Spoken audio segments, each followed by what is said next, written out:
अस्सलाम वालेकुम। मेरा नाम मोइनुद्दीन और आप देख रहे हैं यूट्यूब चैनल दी मोइन। आज के सेशन में मौजूद है हमारे साथ सरसाद। लास्ट सेशन की तरह इस सेशन में भी हम गुफ्तगू करेंगे सरसाद से इकोनॉमिक्स, जो हमारे मुल्क के माशी हालात हैं, और हमने पहले ही बताया था हमारा टारगेट जो है वो यूथ है।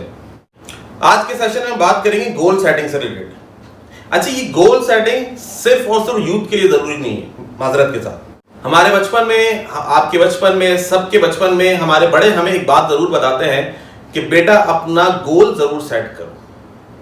आज तुम सुबह 9 बजे सो के उठे हो तो तुम्हें यह मालूम होना चाहिए कि रात को 10 बजे सोने से पहले तुमने कौन कौन से काम करने हैं। तो इसी गोल सेटिंग के हवाले से जो है हम सरसाद से गुफ्तगू करेंगे कि इंसान को, इस यूथ को किस तरीके से जो है वो गोल को सेट करना है। और गोल को सेट करने से मुराद यह है कि वो किस तरह से, किस जानिब जो है इन्वेस्टमेंट कर सकता है और किस तरह से जो है वो सेविंग कर सकता है। ओवर टू सरसाद। अच्छा, देखें, इसमें सबसे पहले जो समझने की बात है वो ये है कि अगर आपका विजन नहीं क्लियर होगा कि आप आज जिस पोजीशन पे हैं, यहाँ से आप 5 साल बाद, 8 साल बाद या 10 साल बाद किस पोजीशन पे पहुँचना चाहते हैं, ये चीज़ अगर आपके जहन में क्लियर नहीं होगी तो जाहिर है आप फिर उसके लिए कोई इकदाम भी नहीं उठा सकेंगे। बिल्कुल ऐसे ही है। तो सबसे पहली चीज़ तो ये होनी चाहिए कि आपको बिल्कुल क्लियर होना चाहिए कि मैं फाइनेंशियली, या हम एकेडमिकली भी सोच सकते हैं, जैसे हमारी जो टारगेट है, जो बच्चे हैं जो मैट्रिक के हैं या सेकेंड ईयर के हैं, कि वो 10 साल बाद खुद को किधर देखना चाहते हैं। बिल्कुल ऐसे ही। उसके लिए पहले उनको अपना एक विजन क्लियर करना होगा। वो एक पॉइंट बनाएं कि हाँ ठीक है, मैं इतनी इनकम चाहता हूँ, या एटलीस्ट इतनी तो मेरी इनकम होनी चाहिए। इससे ज़्यादा हो तो बहुत अच्छी बात है, मगर ये तो एक बेंचमार्क है।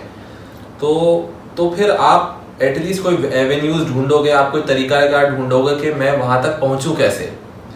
ठीक है, अब हम ये अज्यूम करते हैं कि एक बच्चा है, उसके पास बहुत सारे ऑप्शंस हो सकते हैं।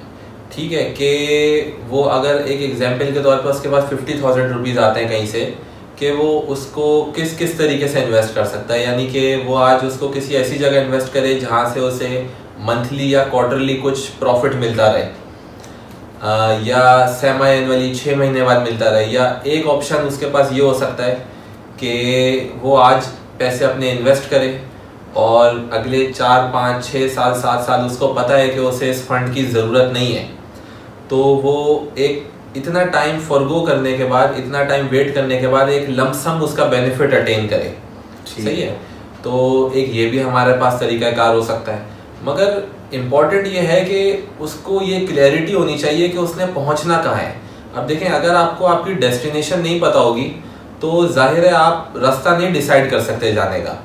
आपको सबसे पहले क्लियर ही होना चाहिए आपने जाना किधर है। जब भी फिर आप सोचोगे कि मुझे मेरे रास्ते के ऊपर, मेरे मकाम के ऊपर ये वाला रास्ता पहुंचाएगा या ये वाला रास्ता पहुंचाएगा। और जब ये हम आपको गारंटी के साथ बता सकते हैं कि जब आप एक रास्ता, एक सफ़र शुरू कर देते हैं, उसमें देर सवेर हो सकती है, उसमें अप डाउन आ सकता है, लेकिन आप पहुंचते ज़रूर हैं। अगर आपको क्लैरिटी नहीं होगी और आप अपना सफ़र ही शुरू नहीं करेंगे तो फिर मैं समझता हूँ कि फिर हमारे पास ये राइट नहीं रहता कि हम वक्त गुजरने के बाद बोलें कि यार हालात इतने ख़राब हो गए, हालात इतने चैलेंजिंग है, हालात इतने मुश्किल हैं। क्योंकि हमें फिर उस वक्त ये देखना पड़ेगा कि हमने 5 साल पहले ऐसा क्या करा कि आज हम उस बेनिफिट को अटेन नहीं कर सके। क्योंकि बहुत सारे लोग हैं मार्केट में मौजूद हैं जिन्होंने बहुत यंग एज से काम करना शुरू करा और आज एक अच्छी पोजीशन के ऊपर बैठे हुए हैं। तो उन्होंने एक चीज़ डिसाइड करी थी और सिर्फ डिसाइड करके बैठे नहीं, उसके लिए अपना होमवर्क करा, उसके लिए वर्किंग करी, जिन चीज़ों को हम इंशाल्लाह आप तक पहुंचाएंगे भी। और इसके अंदर जो मेन चीज़ रहेगी ना, ये गोल सेटिंग हो गई या ये इन्वेस्टमेंट्स हो गई या सेविंग्स हो गई, इसमें मेन फोकस जो हमारा रहेगा कि एक इस मिसकंसेप्शन को दूर करना रहेगा। मोइन साहब, आई एम श्योर कि आप भी इस बात से एग्री करेंगे। बिल्कुल। कि एक तो कंसेप्ट पब्लिक का ये है कि वो ये सोचती है कि अगर मेरे पास 5-10 लाख, 50 लाख, 20 लाख नहीं है तो मैं कुछ इन्वेस्ट कर ही नहीं सकता। बिल्कुल ऐसा ही है। या कम से कम भी मेरे पास लाख रुपए हो तो मैं शायद कुछ गोल्ड ले लूं। मगर हम ये बात कर रहे हैं कि एक गवर्नमेंट का इदारा है, securities exchange commission of Pakistan, वो मैंडेट देता है कंपनीज को कि वो अपने शेयर्स पब्लिक मार्केट के अंदर फ्लोट करें, यानी पब्लिक को अपना शेयर होल्डर बनाएं। जैसे कि हम देखते हैं हर मोहल्ले में एक दुकान होती है, वो भी किसी की मलकियत है, इसी तरीके से एक कंपनी भी किसी की मलकियत है। तो वो इदारा कंपनीज को अलाउ करता है कि आप शेयर होल्डर्स को अपने साथ ऐड करें। अच्छा सर, साथ मादर मैं आपको यहाँ पे डिस्टर्ब करना चाहूंगा, डिस्टर्ब करता हूँ। अच्छा, मैं यहाँ पे एक चीज आपसे ये अर्ज करना चाहूंगा कि फिलहाल मुझे ऐसा लगता है हमारी व्यूवरशिप जो है वो ज्यादा से ज्यादा 18 से 20-22 साल की है। मैं समझता हूँ कि इस वक्त हमारी व्यूवरशिप को जो है ये स्टॉक मार्केट के बारे में शायद इतनी ज्यादा मालूमात हासिल ना हो कि स्टॉक कौन सी मार्केट है, वहां पे क्या होता है, किस तरीके से परचेजिंग, किस तरीके से बाइंग और सेलिंग की जाती है। लेकिन आपने यहाँ पे एक बात जो डिस्कस करी है वो ये कि गोल, तो जब तक किसी भी शख्स का गोल डिफाइन नहीं होगा वो अपनी डेस्टिनेशन तक नहीं पहुंच सकता। ये बात आपकी बिल्कुल दुरुस्त है। इसी को लेकर हम आगे चलते हैं कि इंटर का बच्चा है, यूनिवर्सिटी लेवल पे है, फर्स्ट ईयर और सेकंड ईयर के अंदर मौजूद है, इन्वेस्टमेंट करना चाहता है, पैसे नहीं है। बिल्कुल मसला ये है कि सुबह जब घर से निकलता है तो अपने वालिद से, अपनी वालिदा से कहता है कि अम्मी अब्बू और मुझे जो है वो 20 और 50 और 100 और 60 200 रुपए दे दे मिसाल के तौर के ऊपर, मुझे यूनिवर्सिटी जाना है और यूनिवर्सिटी का खर्चा जो है आने जाने में तकरीबन इतने पैसे लग जाते हैं। अब अगर हम उससे बात करते हैं कि बेटा आप इन्वेस्टमेंट की जाने क्यों नहीं जाते, तो वो कहता है सर मेरे पास तो इन्वेस्टमेंट नहीं है। इन्वेस्टमेंट भी तो उसी की जाती है जिसका, अगर आपके पास पैसा है तो आप इन्वेस्टमेंट करेंगे। तो मैं यहां पर आपसे अर्ज करना चाहूंगा, जरा इसके ऊपर रोशनी डालिएगा कि इन्वेस्टमेंट क्या लाखों रुपए से ही शुरू की जा सकती है या इसके अलावा भी कोई पॉसिबिलिटी है कि नहीं, हम बात करें कि नहीं यार थोड़े से ही पैसे हो सकते हैं तो इस पे इन्वेस्टमेंट की जा सकती है, इस पे रोशनी डालिएगा सर साहब। अच्छा, बिल्कुल आपने बहुत अच्छी चीज़ हाईलाइट करी है और ये एक बिल्कुल जनरल परसेप्शन यही है कि लाखों रुपए होंगे तो इन्वेस्टमेंट शुरू हो सकेगी। अच्छा, इसको मैं सिर्फ ये बोलूँगा कि ये एक हमारी बदकिस्मती कह लें या किसी ने गाइड नहीं किया इस जनरेशन को या हमारी वाली जनरेशन को, इनफैक्ट हमसे भी एक पहले वाली जनरेशन को, कि मिसकंसेप्शन यही है कि अगर 50 लाख होंगे, 80 लाख होंगे तो कोई मैं प्लॉट ले सकूंगा या कोई मकान ले सकूंगा। बिल्कुल ऐसे ये प्रैक्टिकली स्पीकिंग ये पॉसिबल नहीं है। एक मिडिल क्लास बच्चा, एक नॉर्मल बच्चा जो जॉब शुरू करता है, बहुत अच्छी भी जॉब शुरू करता है, तो वो 10, 15, 20 साल, 18 साल से पहले ये चीज़ नहीं कर सकता। बिल्कुल ऐसे ही। अच्छा, अगर हम दूसरे एवेन्यूज की तरफ जाते हैं, देखें रियल एस्टेट तो साइड लाइन हो गया, हम दूसरे एवेन्यूज की तरफ जाते हैं तो उसके अंदर कमोडिटी आ जाती है जिसमें गोल्ड आ जाता है या सिल्वर आ जाता है या ऑयल आ जाता है, स्टील आ जाता है। अच्छा, ऑयल एंड स्टील जो है ये जाइंट्स के काम है, सही है, उसमें पूरी कॉर्पोरेशंस इन्वॉल्व हैं, उसमें एक इंडिविजुअल का काम नहीं है। गोल्ड के अंदर इन्वेस्टमेंट होती है लेकिन गोल्ड का भी जो इन्वेस्टमेंट का टिकट साइज है वो बड़ा है। अच्छा, बड़े से मेरी मुराद क्या है कि इस वक्त अगर देखा जाए तो 1 तोला सोने का भी जो रेट चल रहा है वो तकरीबन समवेयर 1,90,000 से 2,05,000 2,10,000 के दरमियान वेरी कर रहा है, डिपेंडिंग अपॉन डॉलर जैसे अप डाउन हो रहा है। बट एक 18 साल के लड़के के लिए तो ये भी ज्यादा है, बहुत ज्यादा है। बिल्कुल ऐसा ही है। वो कहाँ से 1,90,000 रुपए लेकर आएगा? तो हम ये समझते हैं कि एक ऐसा एवेन्यू जो कि मौजूद है जिसका अभी हमने जिक्र करा था, पाकिस्तान स्टॉक एक्सचेंज, वो आपको अलाउ करता है कि आप रनिंग बिजनेसेस के अंदर के जो बिजनेसेस अभी चल रहे हैं, अच्छा, जो चल रहे हैं बिजनेस, उनके अंदर फ्रॉम 3,000 रुपीज वो अपनी इन्वेस्टमेंट स्टार्ट कर सकता है। 3,000 रुपीज? जी हाँ, मैं आप क्या बात कर रहे हैं सर आप? मैं आपसे 10,000 की बात नहीं कर रहा, 5,000 की बात नहीं कर रहा, मैं आपसे 3,000 रुपीज की बात। Just 3,000 rupees? जस्ट 3,000, जिसके अंदर कोई कैश डीलिंग नहीं है, सब ऑफिशियल चैनल, बैंकिंग चैनल के साथ डीलिंग है, SECP के साथ रजिस्टर्ड ब्रोकरेज हाउसेस हैं। कोई ये नहीं है कि एक बंदा आके आपसे पैसे लेकर जा रहा है और बोल रहा है मैं आपको शेयर दे दूंगा, ऐसी कोई चीज नहीं है, सब कुछ ऑफिशियल है, गवर्नमेंट की लिस्टेड वेबसाइट पर है। Super. With in fund of 3,000। अब इसमें एक चीज मैं ये ऐड करना चाहूंगा कि ये एक ऐसी मार्केट है जिसमें ये नहीं है कि सिर्फ लड़कों को इंटरेस्ट लेना चाहिए, इसमें लड़कियों को भी इंटरेस्ट लेना चाहिए, क्योंकि ये एक बहुत बेसिक अमाउंट है जो कि 1-2 महीने 3 महीने के टाइम के बाद एक कोई भी बंदा जमा कर सकता है, एटलीस्ट स्टार्ट करने के लिए। ये आपने बहुत ही जबरदस्त पॉइंट जो है हाईलाइट किया है, क्योंकि मैंने आपसे यहाँ पे एक बात ये डिस्कस की थी कि हमारी यूथ जो है ये इन्वेस्टमेंट करना भी चाहती है, तो उसके पास इतने लाखों रुपए नहीं है तो वो इन्वेस्टमेंट कर सके। लेकिन सर साहब अभी ये फरमा रहे हैं कि 3,000 रुपए से इन्वेस्टमेंट की जा सकती है। तो अब 3,000 रुपए मैं समझता हूं कि अगर बच्चों को ईदी भी जमा करें, अगर छोटे बच्चे हैं 10 साल के, 12 साल के, 15 साल के, तो वो भी शायद मैं समझता हूँ इसके ऊपर काम कर सकते हैं। लेकिन इसकी मजीद क्या तफसीलात हैं वो इंशाल्लाह इसके ऊपर वक्तन गुफ्तगू फरमाते रहेंगे। लेकिन अभी हम इसको यहीं से आगे कंटिन्यू करते हैं कि 3,000 रुपीज से इन्वेस्टमेंट की जा सकती है। मैं यहाँ पर एक सवाल पूछना चाहूंगा सर साथ से कि सर ये इन्वेस्टमेंट कहलाएगी या सेविंग कहलाएगी? ओके, अच्छा, जब हम बात करते हैं देखें स्टॉक मार्केट की, जी ठीक है, हमें एक चीज ये समझनी पड़ेगी, एक इकोनॉमिक्स का कॉन्सेप्ट है या फाइनेंस का कॉन्सेप्ट है कि अगर मैं एक इन्वेस्टर हूं या एक सेवर हूं, ठीक है, दोनों कंडीशंस में अगर मैं ज्यादा रिस्क ले रहा हूँ तो मुझे ज्यादा प्रॉफिट चाहिए, क्योंकि मैं रिस्क ज्यादा ले रहा हूँ। ऐसे ही है। अच्छा, इन्वेस्टमेंट में हमेशा सेविंग से ज्यादा रिस्क होता है, क्योंकि हमने बात पहले करी थी कि इन्वेस्टमेंट में रिटर्न ज्यादा होता है, सेविंग में तकरीबन जो महंगाई होती है या इन्फ्लेशन होती है तकरीबन उतना ही रिटर्न होता है। सही। इन्वेस्टमेंट में जब रिटर्न ज्यादा है तो डेफिनेटली आप उस रिटर्न को कमाने के लिए जो रिस्क ले रहे होंगे वो रिस्क भी आपको ज्यादा लेना होगा। तो स्टॉक मार्केट जो है, स्टॉक मार्केट एक एवेन्यू है जहां पर आप चलते हुए जो बिजनेसेस हैं, बड़ी कंपनीज हैं, उनके शेयर्स। अच्छा, शेयर्स से क्या मुराद है? शेयर से लोगों के जहन में सिर्फ एक चलते हुए नंबर्स आ रहे होते हैं या कुछ प्राइसेस आ रही होती हैं। मैं इसको 2-3 लाइन के अंदर डिफाइन कर देता हूँ जिनको शेयर्स इटसेल्फ की नॉलेज नहीं है कि शेयर्स क्या होता है। देखिए, शेयर्स बिल्कुल सिंपल सी बात है कि एक शख्स ने कारोबार शुरू करा, उसका कारोबार बढ़ता गया, एक्सपेंड होता गया, ठीक है।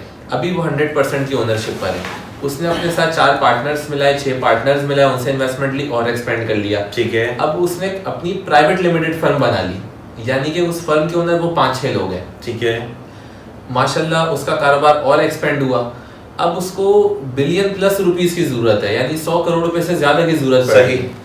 उसके पास 2 ही ऑप्शन है उस कंपनी के पास, उस प्राइवेट लिमिटेड कंपनी के पास, या तो वो बैंक के पास जाए, ठीक है, अपने जो एसेट्स हैं वो बैंक को मोर्टगेज कराए या जिसे आप बोलते हैं गिरवी करवाए, और उसके बदले वो 1 बिलियन रुपीस बैंक से बोरो कर ले, उसको अपने बिजनेस में इन्वेस्ट करे, बिजनेस को एक्सपेंड करे। बिल्कुल ऐसा ही है। एक ये ऑप्शन है। अनदर ऑप्शन इज, अगर उस बिजनेस की क्रेडिबिलिटी मार्केट में अच्छी है, सही, तो वो पब्लिक के पास भी जा सकती है पैसे बोरो करने के लिए। अच्छा, जी हाँ। अब वो जब पब्लिक के पास बोरो करने जाएगी तो हम ये अज्यूम करते हैं कि 4 ओनर्स थे उस कंपनी के, वो प्राइवेट लिमिटेड फर्म थी, सबकी 20% की ओनरशिप थी, सही, 25% की, ठीक है।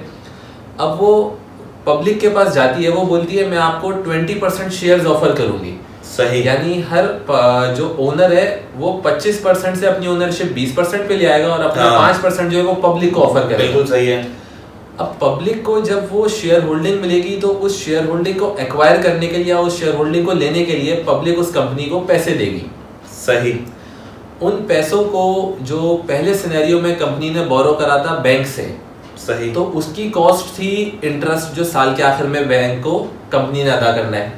अच्छा, अब जो कंपनी बोरो कर रही है पैसे, वो पब्लिक से बोरो कर रही है, सही, तो इसकी भी कॉस्ट होगी। इसकी कॉस्ट क्या है? इसकी कॉस्ट वो है जो कंपनी की शेयर होल्डिंग उन शेयर होल्डर्स को मिल रही है जिन्होंने पैसे दिए। अच्छा, पहले सिनेरियो में बैंक ने पैसे दिए थे तो बैंक को इंटरेस्ट मिल रहा था, सही है। इस सिनेरियो में पब्लिक ने पैसे दिए हैं तो पब्लिक को शेयर होल्डिंग मिलेगी। अच्छा, यहाँ पे एक चीज मुझे ये बताना चाहेंगे, जो आप लफ्ज इस्तेमाल कर रहे हैं शेयर, तो ये मतलब कोई फिजिकल किसी चीज का नाम है या किसी सॉफ्टवेयर का नाम है या किसी पर्चे पे लिखा हुआ कोई लफ्ज है शेयर? क्या चीज है ये शेयर, किसको कह रहे हैं आप? अच्छा, देखें, शेयर्स जो है ना, आज से अगर हम कुछ टाइम पहले जाएं, लाइक 7-8 साल पहले, 10 साल पहले, तो फिजिकल फॉर्म में होते थे, सर्टिफिकेट्स हुआ करते थे शेयर्स के, सही, ठीक है। बट विद द टाइम चीजें डिजिटल होती जा रही हैं और काफी टाइम से पाकिस्तान स्टॉक एक्सचेंज जो इदारा है वो बहुत तेजी से इसके ऊपर काम कर रहा है, सही। अब शेयर्स की सारी डीलिंग जो है वो डिजिटल होती है। ओके। अच्छा, शेयर्स क्या चीज होते हैं? शेयर्स सिर्फ और सिर्फ वो होते हैं कि एक कंपनी जो है उसको कितने हिस्सों में डिवाइड करा गया है। अच्छा। यानी एक कंपनी है, अगर उसको 50,000 हिस्सों में डिवाइड किया गया तो कह सकते हैं उसके 50,000 शेयर्स हैं। ओके। अच्छा, उसके 1.5 करोड़, 3 करोड़, 6 करोड़, 1 अरब शेयर्स भी हो सकते हैं अगर कंपनी का साइज बड़ा है। जैसे बड़े बड़े बैंक हैं, मीजान बैंक है, HBL है, इन कंपनियों के 1.5 अरब से ज्यादा शेयर्स हैं, सही, ठीक है। तो इसको आप सिर्फ इस तरीके से समझिए कि अगर हमें देखना हो कंपनी की टोटल वैल्यू क्या है, सही, तो शेयर की price multiply by total shares, ठीक है, is equal to total value of company, ठीक हो गया, सही है। और इसी तरीके से हम देखते हैं कि बोलते हैं कि फी शेयर कंपनी ने क्या कमाया, तो वो हम कैसे देखेंगे? कंपनी की जो टोटल अर्निंग रही है किसी भी पीरियड के अंदर, उसको हम टोटल शेयर से डिवाइड कर देंगे तो हमें पता चल जाएगा फी शेयर कंपनी कितना कमा रही है, सही। शेयर्स जो है ना बेसिकली कुछ भी नहीं है, सिर्फ और सिर्फ कंपनी के जितने हिस्से हुए हैं, सही, हम इसको इस तरीके से बता सकते हैं। अच्छा, ये ऐसा नहीं है कि कोई कंपनी इंडिपेंडेंटली खुद डिसाइड कर ले कि मैंने अपने 1 अरब हिस्से करने हैं या मैंने अपने 50 करोड़ हिस्से करने हैं, सही।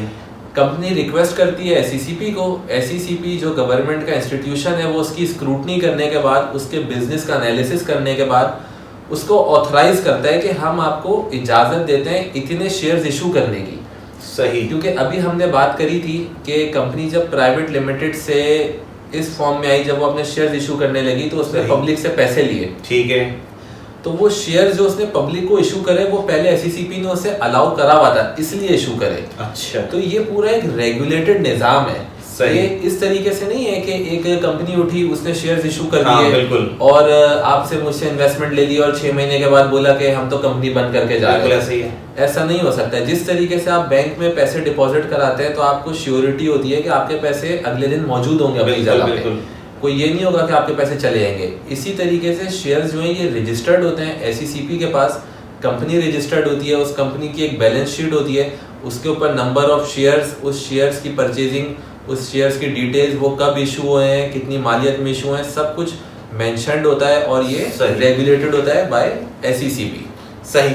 तो सर साहब मैं आपसे ये अर्ज करना चाहूंगा कि मुख्तसर जहां तक मैं समझ पाया हूं, ये समझ पाया हूं कि अगर मिसाल के तौर पे कोई मैट्रिक क्लास का स्टूडेंट है या मिसाल के तौर पे इंटर लेवल का स्टूडेंट है या यूनिवर्सिटी लेवल का स्टूडेंट है, अगर वो भी इन्वेस्टमेंट करना चाहता है तो मेरे ख्याल से उसको इस डोमेन में, यानी कि जो स्टॉक एक्सचेंज जिसका आपने जिक्र किया है, वो इसके अंदर अपनी इन्वेस्टमेंट कर सकता है।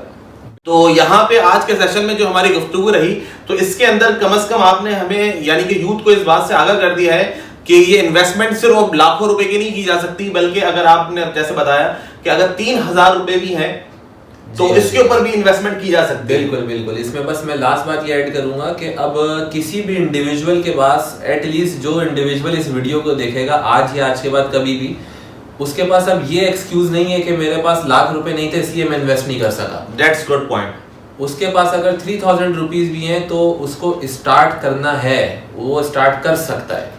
तो जनाब मोहतरम, मैं समझता हूं कि आप भी बिल्कुल मेरी तरह बिल्कुल आपका कॉन्सेप्ट क्लियर हो गया होगा कि हमारे दिमागों के ऊपर जो एक धुन सी छाई हुई थी जिस पे बताया जाता था कि लाख रुपए होंगे, अपने पैसे लेकर आओगे तो इन्वेस्टमेंट कर सकते हो और अपना फ्यूचर सिक्योर कर सकते हो, जबकि ये बराबर में बैठे हुए भाई सरसाद हमसे ये अर्ज करने कि अगर 3,000 रुपए की इन्वेस्टमेंट भी है, अब आपके दिमाग में ये सवाल पैदा हो रहा है कि सर 3,000 रुपए की इन्वेस्टमेंट अच्छा ये लें, नहीं ऐसे नहीं लिए जा सकते, कानूनी तरीकेकार होता है, इसको समझना पड़ेगा। खैर आज के सेशन में हम इसको यहीं तक रखते हैं। इंशाल्लाह नेक्स्ट सेशन में इनसे सरसाद से गुजारिश करेंगे कि आवाम को, हमारे व्यूवर्स को बताने की कोशिश करें, क्योंकि ये बहुत ज्यादा बेकरार हो चुके हैं और इसकी नेक्स्ट एपिसोड का बहुत बेसब्री से इंतजार कर रहे हैं। हम कोशिश करेंगे जल्द आपके सामने हाजिर हो। आज के सेशन में इतना ही, इंशाल्लाह फिर नेक्स्ट सेशन में आपसे जल्द मुलाकात होगी। अपना बहुत सा ख्याल रखिएगा। अस्सलाम वालेकुम व रहमतुल्लाहि व बरकातुहू।